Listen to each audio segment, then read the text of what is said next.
It is a family affair. There's no doubt about that. Here's Payton Sandfort. Give me Iowa, Nebraska, and let's ride. Let's go Hawks, which the let's go Hawks portion of that may be in question to a certain extent. And here's Justin Frommer on X. One of this week's biggest storylines, who will Payton Sandfort root for in Thursday's Sweet 16 rivalry game between Nebraska and Iowa?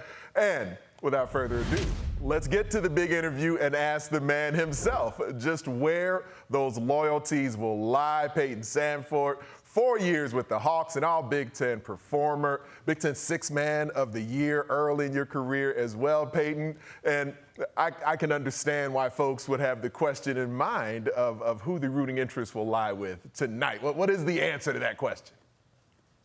Yeah, that's a really complicated question. I've been rooting for him so hard all year and wasn't able to watch a couple of the games they played during the year because of games I was playing in. So this is really the first time I'll be able to watch. And, I have so many great people, great memories from Iowa. Obviously, I was there for 4 years. You know how great that place is, but, you can't really write a storyline like this. And, growing up with Pryce, he's like my best friend in the world. And, we'd be out in the driveway, we'd have our little iPad on and have the tournament games on. And, we'd just be simulating like late game March Madness moments. And, the chance to see him continue down this path and do something special, I think that's hard to root against. And the word journey, tends to come up a lot in these situations. And our team from the Journey, of course, chronicled you guys at a couple of different phases. And for your childhood, growing up in such a basketball-rich family, you being a couple of years older than Pryce, what was that like during your childhood, having the competitions and the brotherly rivalry that probably brought out the best in both of you? Yeah, I think, you could see in kind of the way that he plays right now, it's like you could see I was kind of the aggressive big brother. He's making a lot of tough buckets over guys that have more size than him. And he's, getting beat up the whole game, it feels like, getting held all over. And you can see in that video right there, like, I never made anything easy on him. So I'm just incredibly proud of him. And, I think, we fueled each other and we both want each other to be great. But there was times we also had some big fights, as you can see. And just your dad in the background, just kind of nonchalantly like, oh, they're good. They'll figure it out as you're pummeling. I think that just shows how much it was happening. That's probably the problem. Absolutely love it. And did I notice correctly in that clip, were you wearing Nebraska sweats or some Nebraska PJs or something there?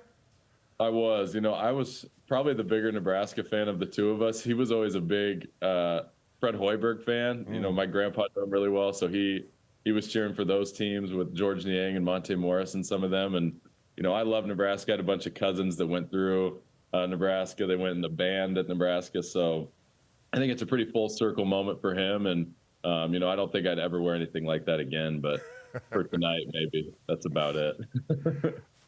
Now, during your recruiting journey, you end up famously playing for Iowa, of course, and then your younger brother Pryce follows you there a couple of years later. But for you, being the one who was the first one that stepped into Iowa City as a hooper with the Hawkeyes, what did your recruiting journey play out as? Like, did you have much of an option to go to Nebraska? No, I really wasn't recruited by Nebraska, and I went through a really weird recruiting time. It was during COVID, so I didn't have my last year of AAU where most of the recruiting happens. And, Coach McCaffrey came and watched me really early in my career and offered me the first time he saw me play.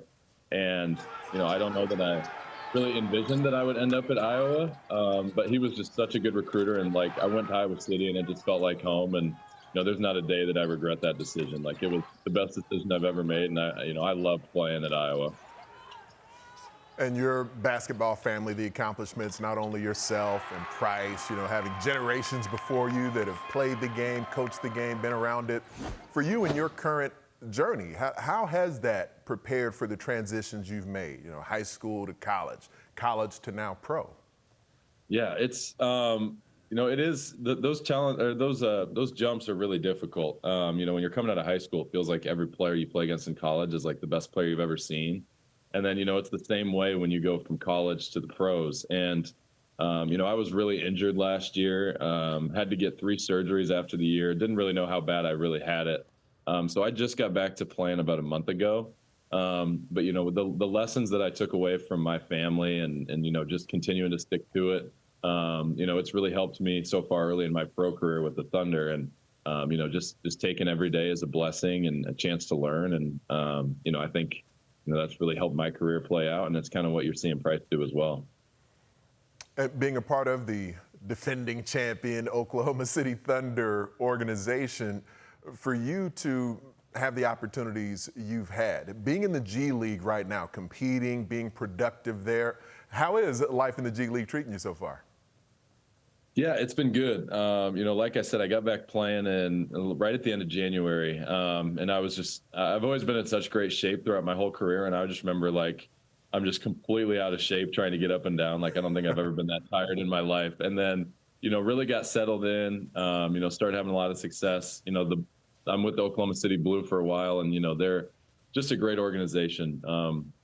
So well run, that G League spot, they make it feel like, a big deal every single day. And that helped me grow and flourish every single day. I was, really well coached. And then, obviously got the opportunity to move up and join the Oklahoma City Thunder. And, just being around those guys every day, it's like they're some of the best pros you can imagine. And, they've been so good to me. And, I've only been with them 2 or 3 weeks now, but, what I've learned in that time frame has been, nothing short of what makes them a champion.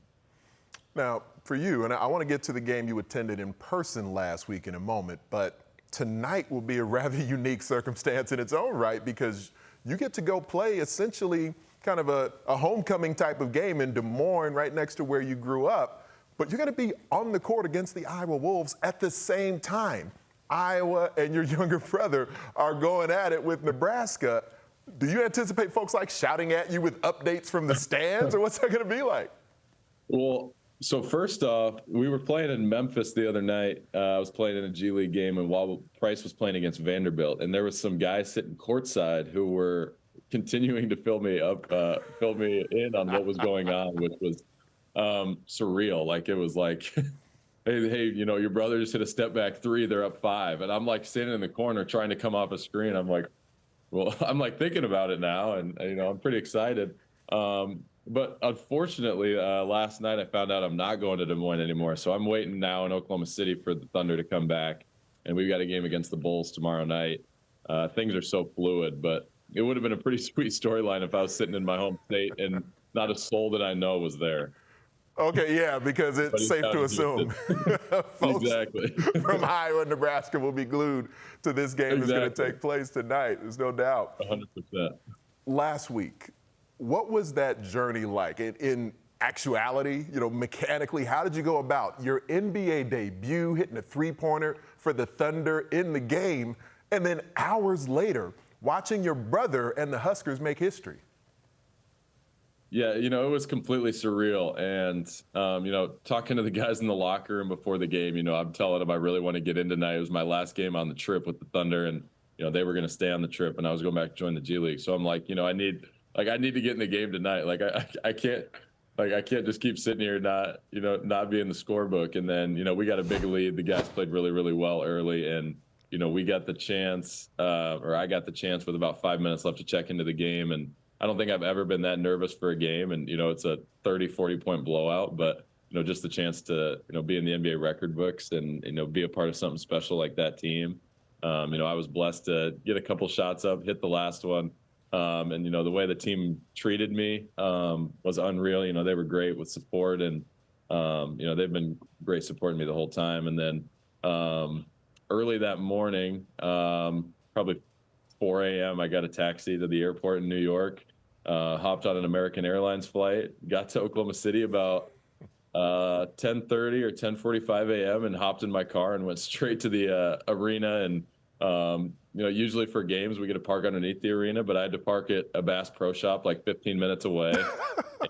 and my fiance was waiting for me. We hopped on a scooter and got to the arena right in time for the game to start. And I think right when I walked in, I saw Pryce, and he pointed at me and just threw his hands up like this, because I'd been telling him the whole week I didn't think I could be there. So it was a pretty special moment. And then, to see him hit 7 threes and play really well in my home arena was pretty special. It was an absolutely incredible, fortuitous story. Feels like it was written, and the way it played out for you and your family was stellar. And now at this point, when you think about the matchup tonight, you obviously know the Iowa program really well. Of course, some new players, new coach Ben McCollum since your career ended there last season. But then Nebraska, give us a quick scouting report. What do you think is going to be important in the game? Yeah, I think both teams are incredibly, incredibly tough. And you've seen that in the games that they've played so far. It's been like a rock fight, and nothing comes easy. For Iowa, a lot of guys are having really good years. Bennett's been spectacular, and he's going to be a great pro. And I'm really proud of Cooper Koch. I played with him at Iowa, and he had some unfortunate health problems last year, but the way that he's developing has been special, and I'm rooting for him every day. But they're incredibly well coached, and like I said, it's going to be a rock fight. And on the Nebraska side, I've got to watch a ton of them this year, and they're very particular with what they run. Coach Hoiberg's been here before.